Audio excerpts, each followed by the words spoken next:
Hello and welcome to Farm Connections. I'm your host, Dan Hoffman. On today's episode, we travel to Farmamerica to learn more about a new form of fire suppression using soybeans and talk to Executive Director Jessica Rollins and Cross Plains Solutions Chief Technology Officer Dave Garlie. All here today on Farm Connections.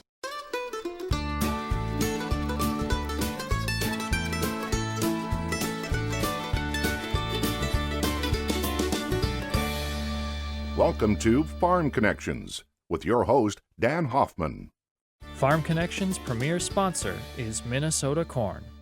Programming supported by Minnesota Corn, working to identify and promote opportunities for corn growers, enhance quality of life, and help others understand the value and importance of corn production to America's economy. Additional support from the following sponsors. Programming supported by R&S Grain Systems, a family-owned business serving its customers for 50 years with leading designs in the manufacturing of grain handling equipment and grain storage systems. You can call them for a quote today.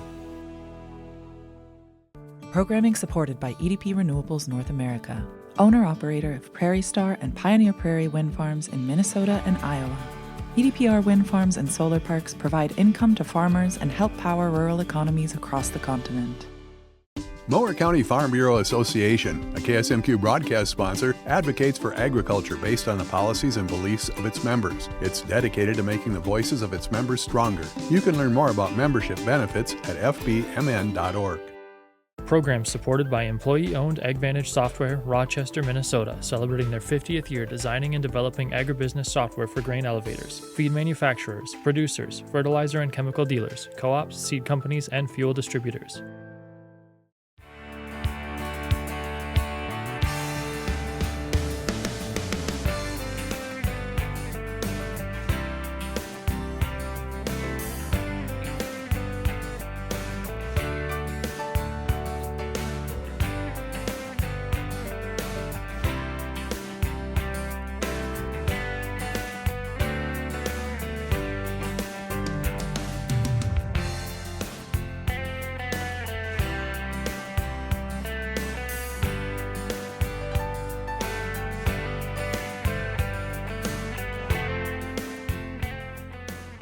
Welcome to Farm Connections. We're at Waseca, Minnesota at Farmamerica, and then with us is Jessica Rollins, the Executive Director.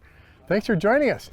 My pleasure. Or should I say, thanks for letting us join you in this wonderful event today. What's happening? It is a brand new event for us here at Farmamerica called Soy and Tech Day. So a lot of times we like to focus on the history to help people understand what agriculture used to be like, and today is all about what is happening in agriculture today and what the future will look like with agricultural products. Jessica, it's a wonderful event. What inspired it? So Farmamerica exists to connect people to the evolving story of agriculture through hands-on educational experiences. And we're not the experts, but we're here to share the story of experts. So today's story is all about Minnesota soybean farmers and the researchers they're working with and the innovators and the neat discoveries that they've made for new products with soy in them and how that's a better option for a lot of folks who are interested in making sustainable, environmentally friendly decisions. Well said. And of course, if a dollar gets spent in our region, it multiplies many times. So you're part of economic development. Yes, we are. And we also like to share that story as well. So today is helping people discover that there's different choices for products that in the past we're always using petroleum. And we want them to see there's an economic and affordable and an eco-friendly route for them to take. If they want to have turf, they can do a soy-backed turf. If they want to have carpet, they can do soy-backed carpet. And that's replacing the petroleum product for something that they would already need maybe in their lives. And here's a better environmentally friendly option that's been made possible because of Minnesota soybean farmers, their checkoff dollars, and the researchers who have taken the time to find new uses for soybeans.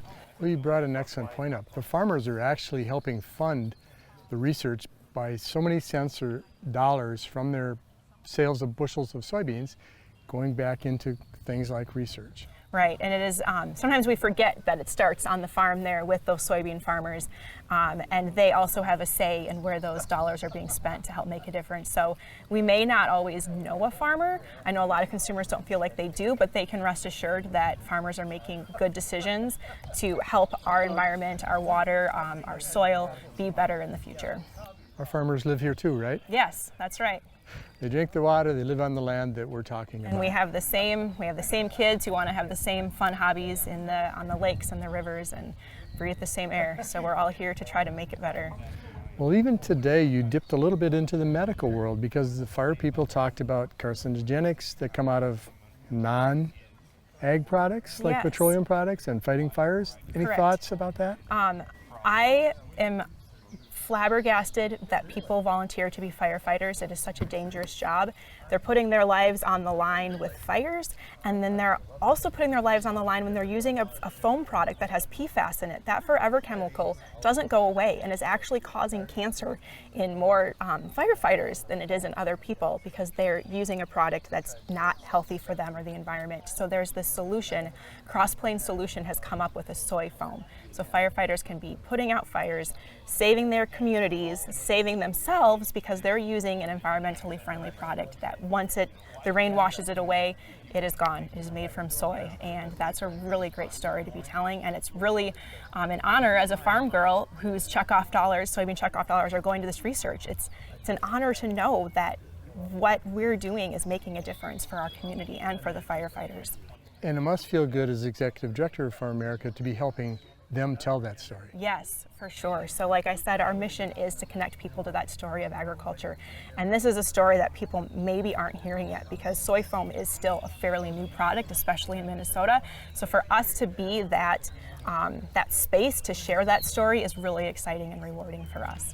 We visited with the Waseca fire chief for a minute. He's pretty excited too. Yes, it is really going to make a difference to have that product in our communities. So the soybean checkoff is donating soy foam to the area fire departments in Waseca, and Farmamerica is also donating some soy foam to those departments so they have additional foam on hand to help us.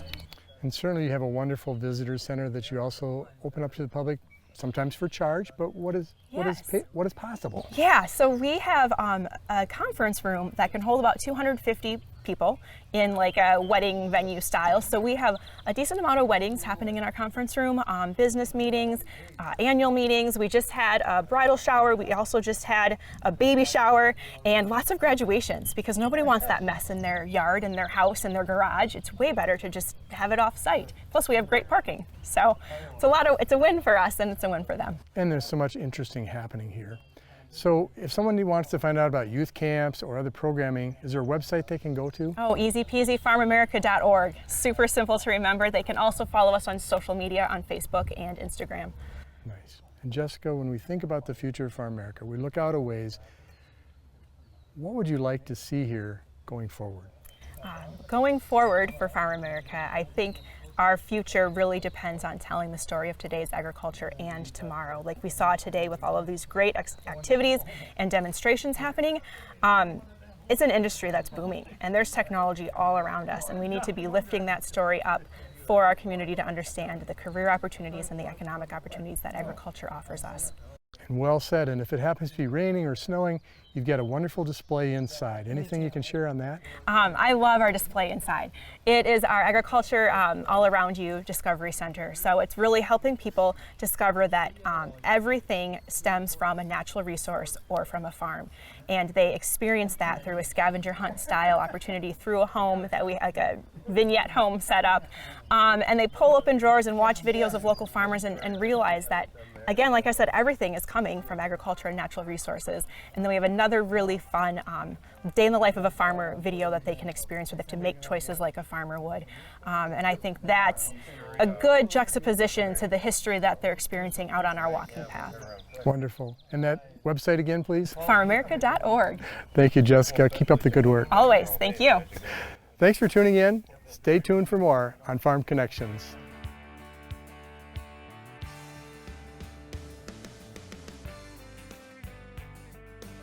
My name is Dave Garlie. I'm a scientist for Cross Plains Solutions. Not a firefighter. I am a science guy, and it's dangerous to give a science guy flame. So I'm their Chief Technology Officer. So I lead our team in developing the next generation of what we're talking about today, firefighting foams. But the long short of it is, the team has been versed at taking agricultural building blocks and derivatizing them for the building and construction market. And during that process, over 30 years, we made a lot of product that was bad. It foamed. And so the interesting part about that whole aspect is we were able to, when the opportunity of developing a firefighting foam came up, I was asked, and I'm like, well, I can make soybeans foam. And so the rest sort of started from there, and the rest is history. You know, the barrier to entry in the firefighting suppression business is no laughing matter.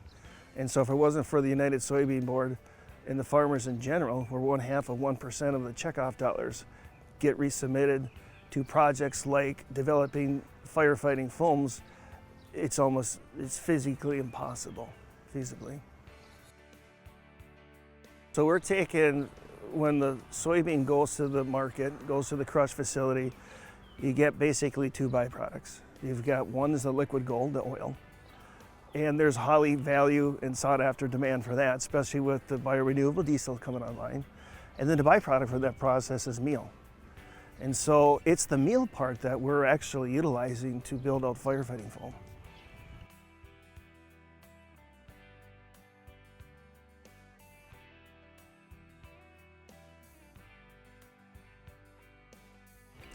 Yeah, so PFAS is a general term for a very long polyfluoroalkyl substance. It's known as a forever chemical, commonly referred to as Teflon.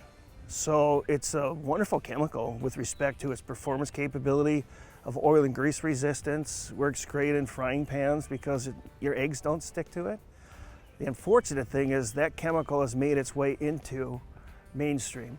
So a lot of our fabrics will have oil and grease resistant properties. To get that functionality, they'll use that chemical called PFAS. And unfortunately, it also ended up in our fire suppression case. Historically, we used to use soybeans to help suppress fires. Then they went to animal fats to help suppress fires. But there was they were pretty rancid, very difficult to handle for obvious reasons. Then along comes PFAS, and they sort of saved the day. So it got eliminated everything that was harmful handling aspect of the old protein foams was replaced with petroleum. And during that journey, unfortunately, we were led to believe that was safe. The truth be told, today it's a national crisis from border to border and globally because it got back in our system. It's a forever chemical for a reason. It's Teflon. It doesn't biodegrade. And so as a result of that, that chemical has found its way into our food chain. It's found our way into our bodies. And unfortunately, it's a direct cause of some health issues, including, unfortunately, cancer.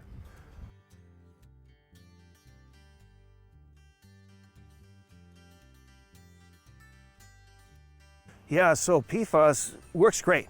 I mean, there's no doubt about it. It's a wonderful chemical. It suppresses fires like none other. And it's very forgiving in a lot of different applications. Unfortunately, it's a direct cause of known carcinogen, known cancer related to our firefighters. The most terrible statistic is our firefighters have a 72% chance of cancer compared to us, the general public. And there's a reason why January is Firefighter Cancer Awareness Month. It's a list you don't want to be on. But unfortunately, it exists because it's a problem.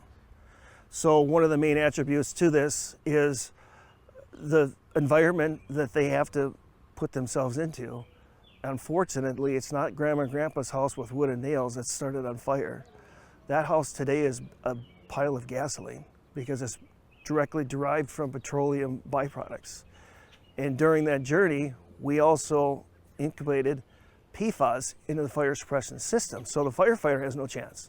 He walks into a burning structure, there's so many volatile organic compounds, and then that is really the root cause of why they're getting ill. And cancer, unfortunately, is a result of that exposure, overexposure. Soy foam addresses that. So when we are asked to put together a safe, environmentally friendly fire suppressant, of course, agricultural feedstock is what we're versed with, was the body of choice. Knowing what the attributes that come with those feedstocks. Soy in particular is of interest because of what it's made out of. It's protein. So it's not like we're reinventing fire suppression foams from yesterday, because they used to use protein foams. What we're doing today is we're just taking the lessons from yesterday. What were the challenges? How do we address those challenges? And by the way, how do we perform a package that is as good as what's in use today, which is the AFFF PFAS? And so here we are today. We were able to take soybean meal through chemistry.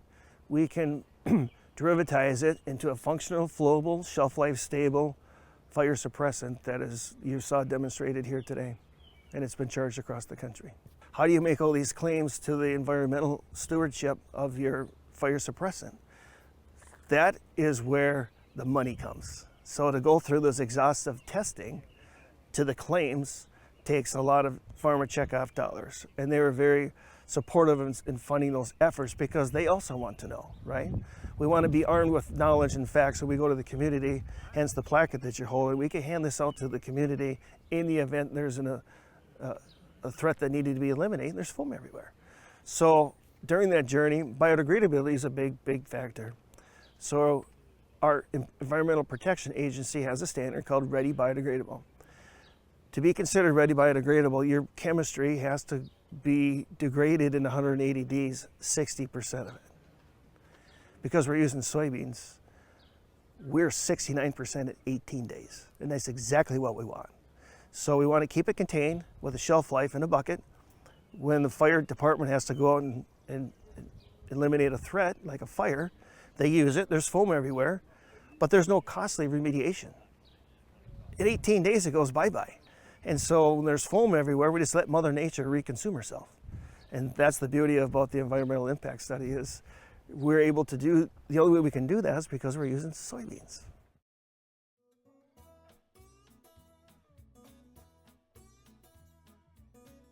I'm Jason Forshee, the Fire Chief and Shift Commander at Waseca Fire Department.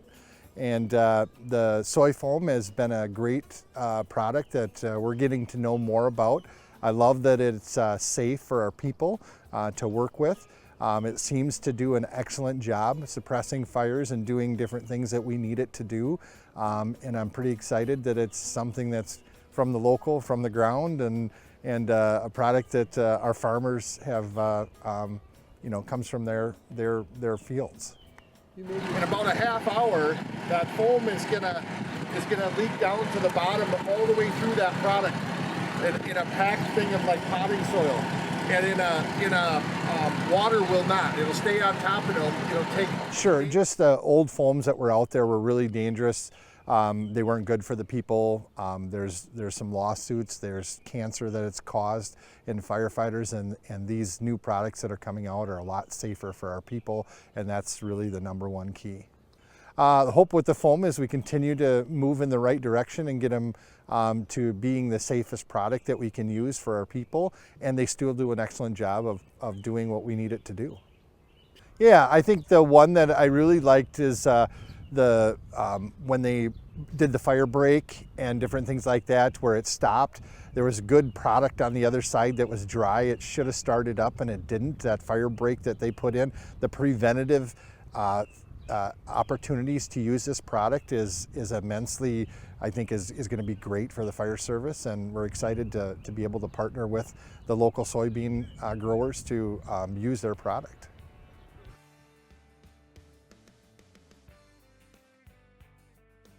Yeah, my name is Aaron Wavra. I'm the local dealer for RoofMax. RoofMax covers pretty much the whole entire country. I cover southwest Minnesota and northwest Iowa. Again, the local dealer covering the area. Carol?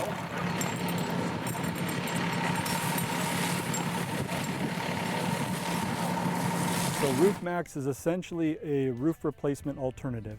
It rejuvenates the shingle, it brings the shingle back to performance, allowing the shingle to work the way that it's engineered and designed to work, extending the life of the roof. It comes with a 5-year warranty. We can do it up to 3 times, bring that performance, and thereby extend the life. You know, it's just maintaining your roof instead of waiting for it to die and replacing it. So that's the cool part, I think. It's a soy-based product, so it's grown right here in the Midwest from local soybeans, improving the economy around the area here. It's manufactured in Ohio, which I also think is very cool. Again, local United States manufacturing, helping the economy that way. It takes those soybeans and derives the soy methyl esters out of the beans and then it's formulated to be asphalt loving. So that means you can put it on, your decks or windows or whatever, and it's super easy to clean off because it doesn't bind to those things, but it does bind to the asphalt, thereby rejuvenating the asphalt and extending the life of the roof. Typically, we don't want to start treating roofs that are under 5 years old. We want the oils that are naturally in asphalt when they're new to evaporate out of the shingles, usually around the 5 or 6 year mark. You might start to see streaking, a little bit of granule loss. Your roof just doesn't quite look as new as it used to. Might be about the time to give us a call. We can also, work at the tail end, but there still needs to be some life left in the roof. So anywhere between that kind of 5 or 6 year mark from a super progressive guy that likes to maintain and keep his stuff nice, or the person that's wondering if they need to replace their roof or not. Typically you don't have to. If the roof is still working but you're just questioning it, we can usually come in and help save and extend the life of that roof. So from an economic standpoint, another reason that I really like it, and one of the reasons that I got into it, one, the environmental piece of it is really nice, but from a homeowner perspective and their pocketbook, that's really what it ends up coming down to. A replacement by average today is between $10,000 and $20,000 depending on your home. The average is about $15,000. We're going to come in about 80% less than that. So again, if an average home is around $15,000, we're going to be around $3,000 to $3,500. And again, we can do it up to 3 times, which over the course of a 15-year cycle of applications is still about close to 60% or 40% savings over the replacement today. And a new roof is only going to get you 15 to 17 years by the data. So if we can about double the life of your roof, it's significantly cheaper, better for the environment, better for the homeowner's pocketbook, better for everybody. So the number one contributor to landfill waste is shingles. And obviously as you pull them off, they're going to go into the landfill. Then they're going to need to make more, which the CO2 emissions and those things, both from creating the shingles as well as putting them on the roof, are generated. And if we can avoid those things, that's all the better for the environment and the people around it.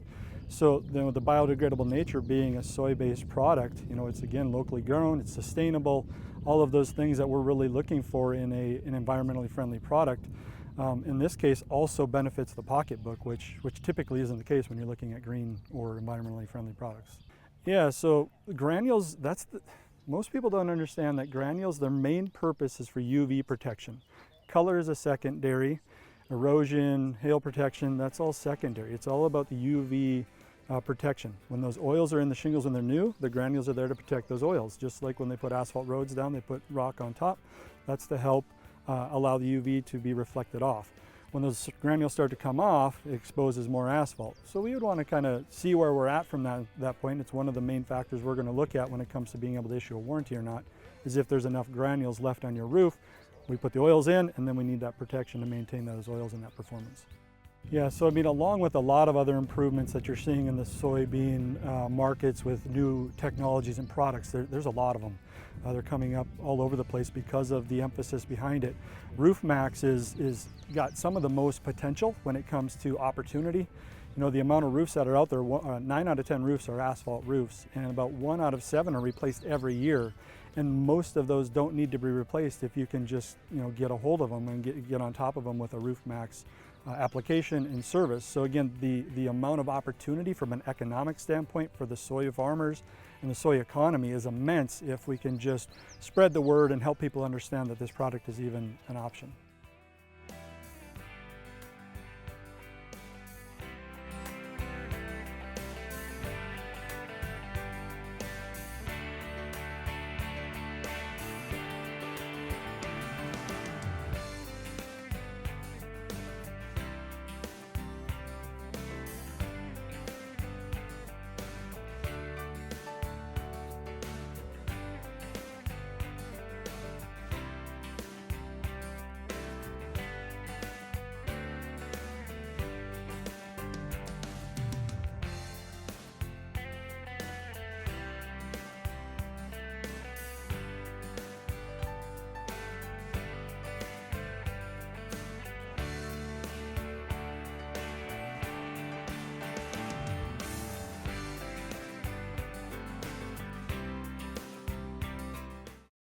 That does it for now. I'm Dan Hoffman.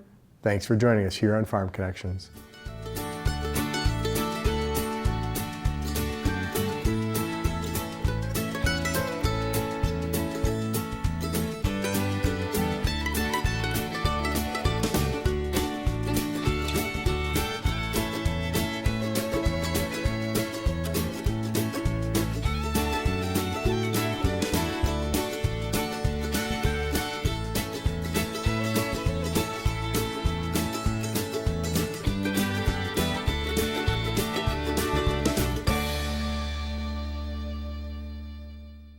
Farm Connection's premier sponsor is Minnesota Corn. Programming supported by Minnesota Corn, working to identify and promote opportunities for corn growers, enhance quality of life, and help others understand the value and importance of corn production to America's economy. Additional support from the following sponsors. Programming supported by R&S Grain Systems, a family-owned business serving its customers for 50 years with leading designs in the manufacturing of grain handling equipment and grain storage systems. You can call him for a quote today.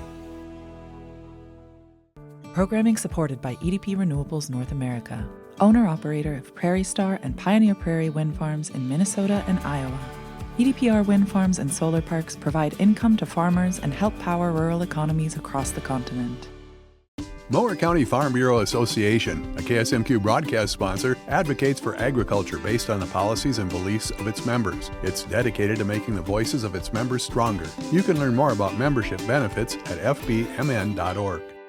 Program supported by employee-owned AgVantage Software, Rochester, Minnesota, celebrating their 50th year designing and developing agribusiness software for grain elevators, feed manufacturers, producers, fertilizer and chemical dealers, co-ops, seed companies, and fuel distributors.